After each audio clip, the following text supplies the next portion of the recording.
2 лица го загубија животот, а други 2 се здобија со телесни повреди. Е билансот од вечерашната сообраќајна незгода на патот Штип-Радовиш кај местноста Пилав-Тепе.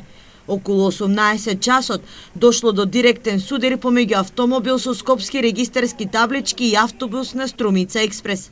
На лице место починал возачот на автомобилот, 43 годишен скопјанец, како и неговата сопатничка на која се уште и се утврдува идентитетот. Со полесни повреди се здобиле 2 девојки кои со автобусот патувале кон Скопје каде што студирале.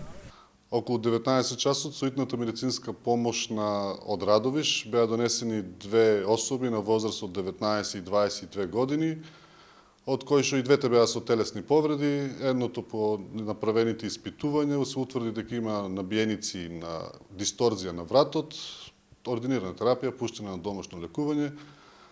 Другата особа беше со посекотина на долна усна, санирана, набиеници имаше на главата, исто така пуштена на домашно лекување.